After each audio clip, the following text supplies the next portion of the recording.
Hi everyone, and here's another video about Rosewater by James Francies, but this time it has corrections. Those corrections are from James Francis, so this feels like a pretty important, well, it feels like an essential video to make. So I'm unprepared for it, of course, but that's no different from any other video I've ever made. So in the spirit of music teaching and sharing and the way I try and do things here in this kind of place, then let's get to it. I guess you don't expect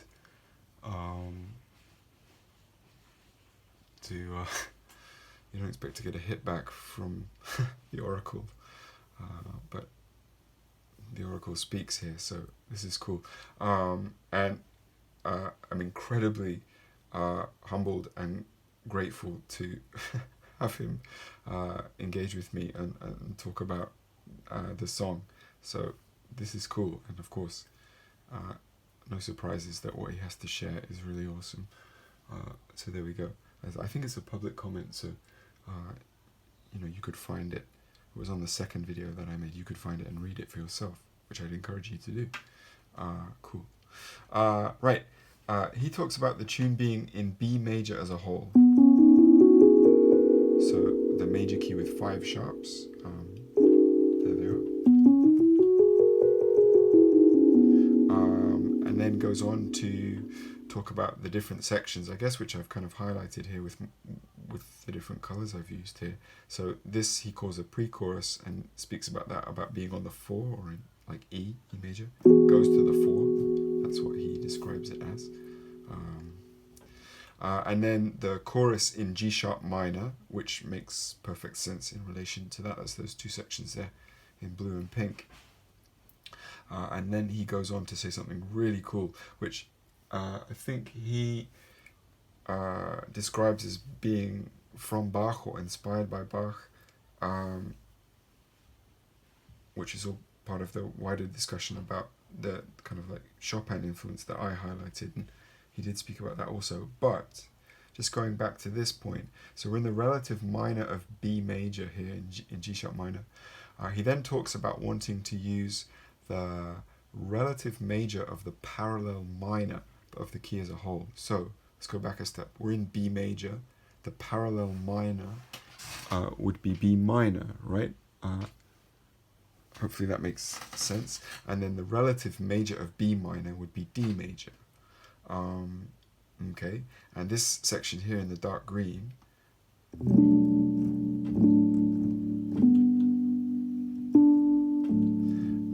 says D major, all right, so that makes perfect sense.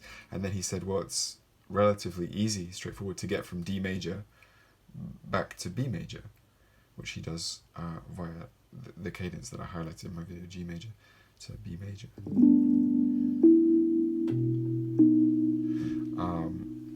So there we go. So the key is B major, so I stand corrected in the absolute best possible way, which is so cool. There we go. A couple of other corrections, one of which, ironically, I was talking about myself in the video I made on Jordan Rackai's Sorceress, which was that from yesterday evening? I think it was. Cool. He talks about the subtlety of minor chords in first inversion. Well, lo and behold, the second chord in the track is not D major. There is D major, and there is B minor in first inversion, or B minor over D, as you can see now on the chart. So he talks about that being super subtle, but hugely important. He actually uses that phrase. He says it makes a huge difference. I'm quoting directly there, a huge difference, 3 U's. So pretty important. And I was talking about that in a different video. So there you go. I stand corrected. It's not D major, but it's B minor over D. So there we go. And there's another correction here, which again is subtle, but I guess really important, which is that when we're in this section here, we minor there. I described it as B major over F sharp, which would be kind of that chord there.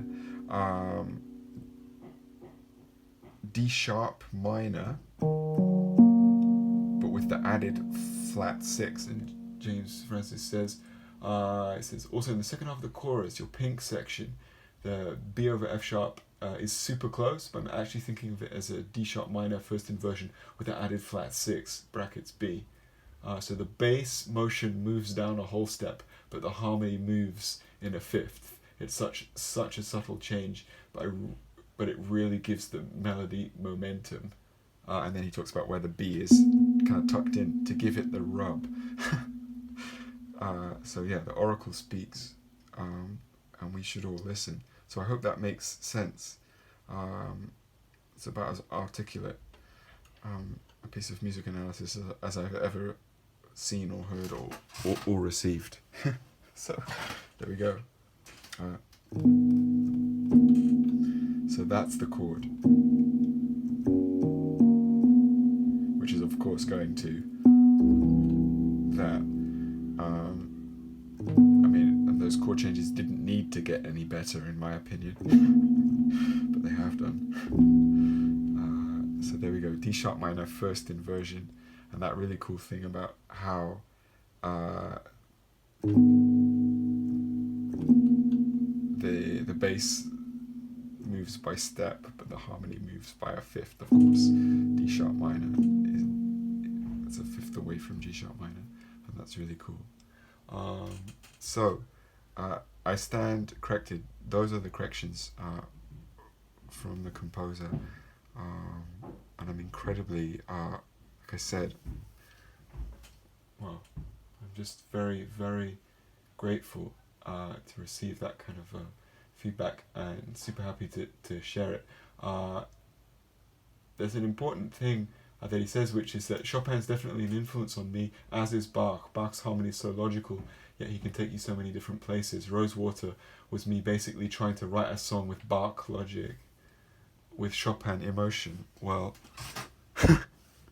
newsflash, James, you did it.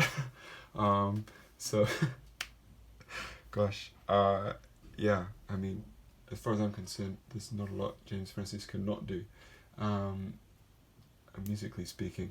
And then he talked about the strings version having lots more extensions, and of course it does. And I'd like to, offer the caveat that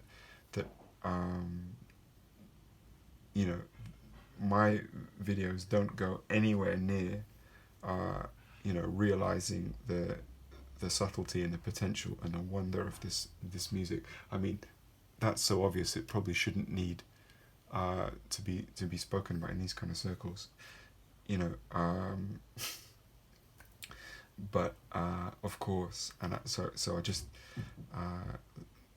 say that there's a huge amount going on in this music, and then James Francies says, yeah, like there's a huge Debussy-ish influence, I guess, in that string arrangement that he made.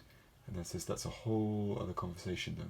Cool, thanks again for this, you made my day, and I hope some of this helps. Well, not that we needed to be in any doubt over the quality of James Francies as a musician and a person, but there we go. So I hope that makes sense, and yeah, not sure whether I take the other two down and just leave this one, and then I don't know, perhaps he can decide. It's his tune.